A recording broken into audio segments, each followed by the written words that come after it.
Today on Upfront, a new law says election observers can be just feet away when you go to vote. Next, what poll observers can and cannot do on Election Day. Then the race for Milwaukee County Sheriff. Incumbent David Clarke has a national profile, but could a local primary be his undoing? Plus, the candidates for governor argue over outsourcing. Today, straight talk about moving jobs overseas and why some companies do it. Covering the issues important to Wisconsin.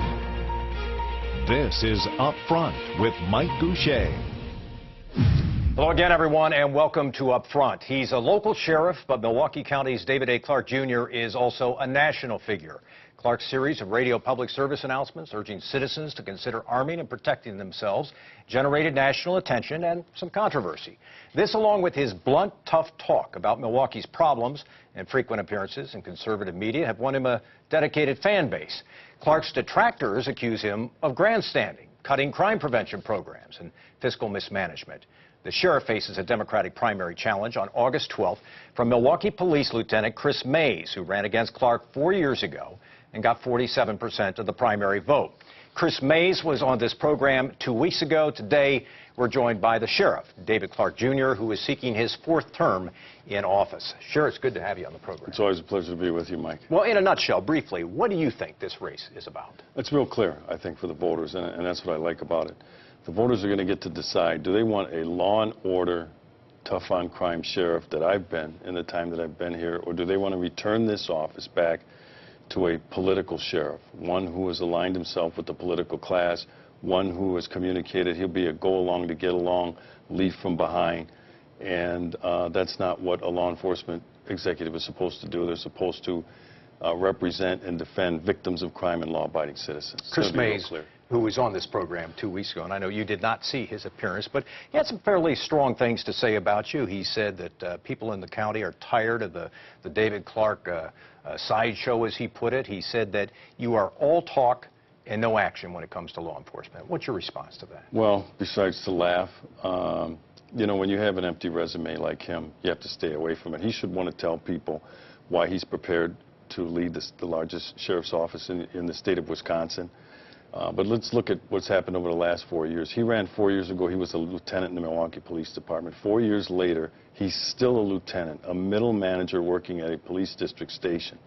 Okay, in the time that I was a lieutenant in that same agency, less than 4 years, I was nominated by the brass of the Milwaukee Police Department to attend the National Academy, the FBI National Academy, which is a leadership development course for potential promotees. And then I was promoted to captain, a command level position in that time. So when I became sheriff, I at least had a foundation and some background.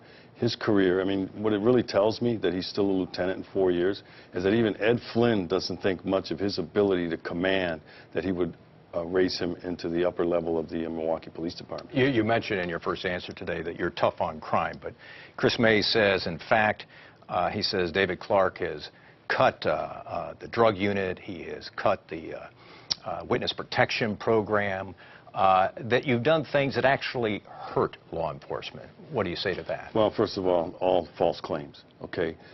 In fact, the drug unit that he's talking about, the best thing that, and this is an executive level decision, and it's the executive level experience that I have that he does not have.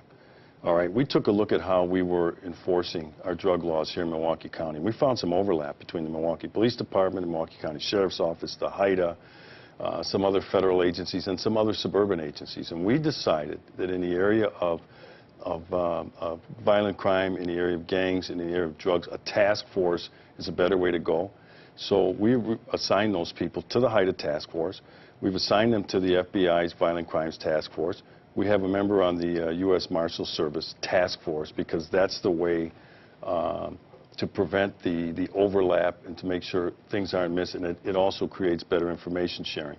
As far as the witness protection program, that was a state-funded program that the state ended. I then went to the county board in the next budget and said, I'd like funding to pick up where the state left off. The county board said no. That's why that program went away. But I also put together a group of people, including John Chisholm, and said, let's start this thing back up again.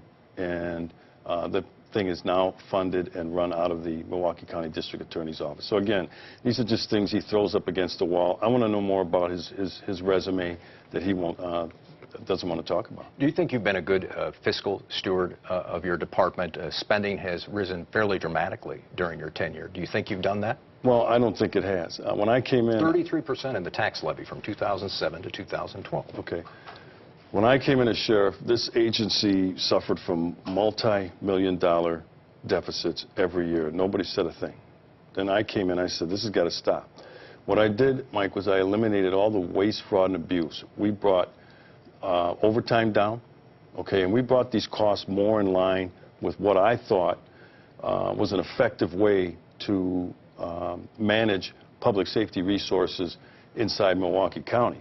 So a lot of the increase that you're talking about, it's the rate of inflation. In other words, from year to year, the deputy's contract means they get a pay raise, all right? That's the rate of inflation. Those types of things have gone up, but those are contracts negotiated by the county, not by me, the sheriff. So I turned around the House of Correction that had a $5.5 million deficit when I took it over, and in 1 year I wiped it out. I've proved in 10 years I've either balanced every budget or we've turned back a surplus. I know how to work a large budget. Again, that's the experience I have that Chris Mays does not have as a middle manager, and that's what I'll continue to do for the people of Milwaukee County. Let me ask you a final question. There's a lot of speculation, always has been, about your political future, about what you might do next should you be reelected sheriff. Briefly, if you're reelected, can you guarantee the people of Milwaukee County that you'll serve out that 4-year term as sheriff? Well, that's a question that always gets answered, or asked, I should say, in all of these instances when people start to, well, I think you should do this. I've heard I should run for governor. I had somebody tell me a couple of weeks ago, you should run for president.